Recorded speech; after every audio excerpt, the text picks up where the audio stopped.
Du haut commandement militaire des FARDC a été présidé ce mardi 19 mars 2019 à la Cité de l'Union africaine par le chef de l'État, commandant suprême des forces armées de la RDC et de la police nationale Félix Antoine Tshisekedi Tshilombo. Les généraux, officiers supérieurs du haut commandement militaire, le chef d'état-major général des FARDC, l'inspecteur général des forces armées, l'auditeur général, le premier président de la haute cour militaire ont tous pris part à cette réunion. La situation sécuritaire sur l'ensemble du territoire national, les recommandations du commandant suprême et l'accompagnement du chef de l'État dans l'amélioration des conditions de vie et de travail des militaires, ainsi que de l'image de l'armée, sont des points importants abordés au cours de la réunion du haut commandement militaire, dont le compte-rendu a été fait par le général-major Léon Richard Kassonga. Le chef de l'État, commandant suprême des forces armées de la République démocratique du Congo, est totalement préoccupé par tout ce qui se passe en ce qui concerne la gestion des ressources militaires. C'est à ce titre qu'il a accepté de présider pour une deuxième fois aujourd'hui, en 2 mois, la deuxième réunion du haut commandement militaire, qui a comporté 3 points. Le premier point était axé sur la situation sécuritaire. À ce sujet, le chef d'état-major général a fait un état des lieux de la situation sécuritaire sur l'ensemble du territoire national et notre armée se comporte très bien pour protéger la population, c'est bien, mais également l'intégrité territoriale. En deuxième point, c'est la recommandation, des recommandations faites par la plus haute autorité au commandement des forces armées. Le chef de l'État est revenu sur la discipline, qui est la mère des armées. Il a demandé à tout le haut commandement d'être discipliné et de veiller à la discipline dans la gestion des hommes et des ressources. Et en dernier lieu, le chef de l'État a promis son accompagnement, comme au cours de la première réunion, accompagnement en termes d'amélioration des conditions des militaires, accompagnement en termes de l'image de l'armée qui doit devenir la meilleure, la bonne image, mais également la plus grande armée d'Afrique. Voilà. Comment comprendre que moi, j'ai été élu sur la liste de l'IDPS par les membres de l'IDPS. La même IDPS propose des noms. Et moi, je refuse de les voter, comme je l'ai constaté. Il y a la corruption quelque part. Comment je peux refuser de voter les membres de mon parti pour aller prendre quelqu'un qui n'a ni député ni parti politique et on fait de lui un sénateur? C'est pas possible. C'est la corruption tout simplement.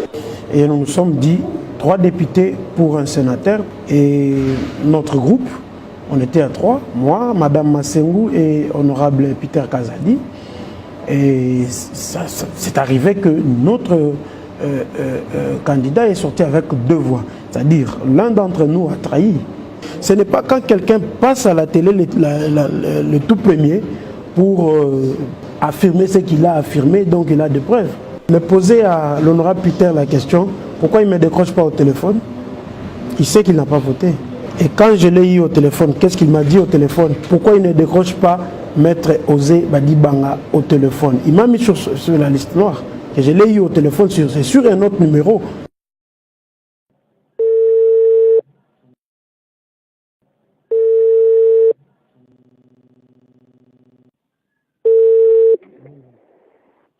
Allô? Allô, Maître Peter, bonjour.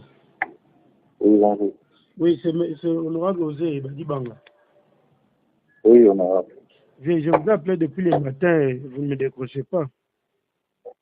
Je suis dans une situation très difficile pour le moment, pour la chose que moi je n'ai pas fait.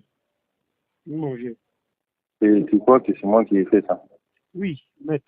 Moi je crois que si ce n'est pas vous, c'est Massengou. Moi je crois que si ce n'est pas vous, c'est Massengou. Toi, tu es propre.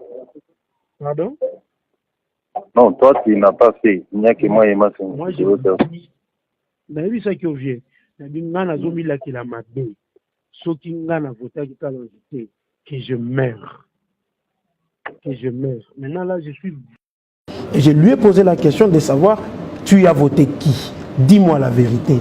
Au vu de l'actualité de l'heure, marquée par un train de mesures prises ce lundi 18 mars 2019, à l'issue de la réunion interinstitutionnelle présidée par son Excellence Félix Antoine Tshisekedi Tshilombo, président de la République, le bureau politique du PPRD, convoqué en réunion extraordinaire, porte à la connaissance de l'opinion tant nationale qu'internationale la déclaration ci-après.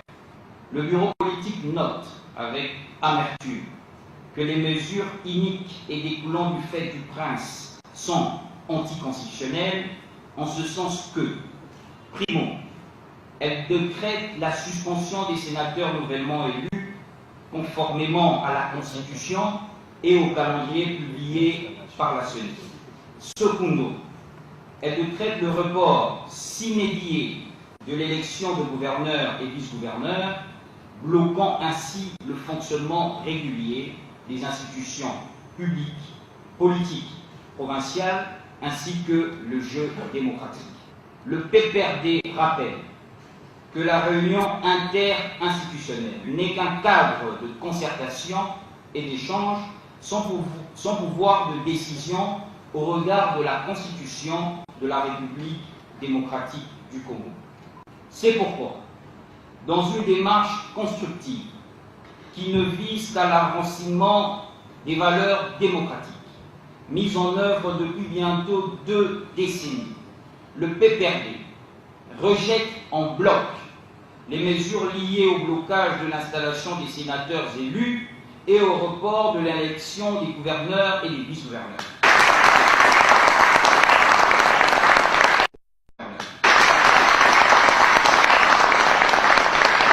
Enfin, le PPRD invite tous les sénateurs élus le 15 mars 2019 à rejoindre au plus tôt le siège du Sénat en vue de la validation de leur mandat conformément à la Constitution et au calendrier de la CENI.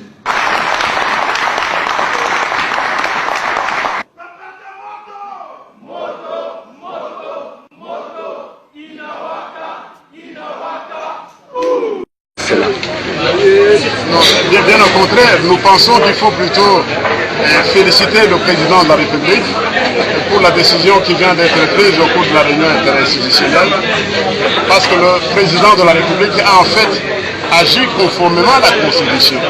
Si vous vous référez à l'article 69 de notre Constitution, cet article dit que le président de la République est le chef de l'État. Il représente la nation. Il est le régulateur des services publics. Il assure la continuité de l'État. Et si vous allez plus loin, l'article 74 de notre Constitution, vous vous rendrez compte qu'au moment de la prestation des serments, le président de la République a juré devant Dieu, s'il vous plaît, devant la nation, d'observer et de défendre la Constitution et les lois de la République.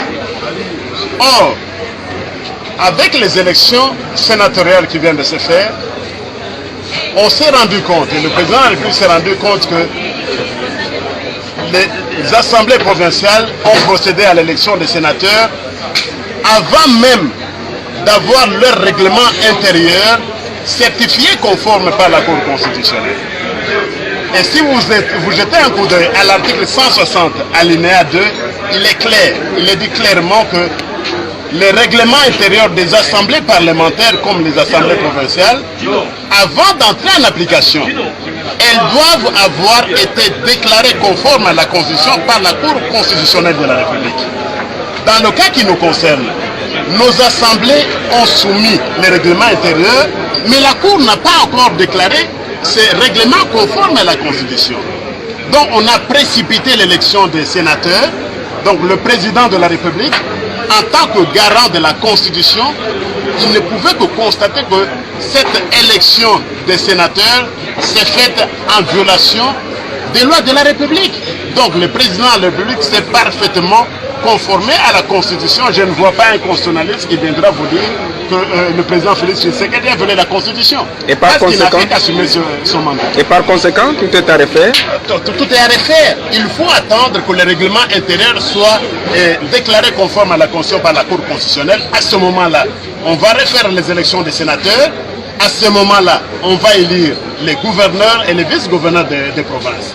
Et comme il y a eu des cas de corruption, et nous constatons que même les membres des éminents membres du Fonds commun des FCC ont déploré la corruption, je crois que le président de la République a tout à fait cessant ordonné au procureur de la République près de la Cour de cassation et aux procureurs généraux près les cours d'appel de toutes affaires cessantes, de mener des enquêtes et de traduire en justice et les corrupteurs et les corrompus.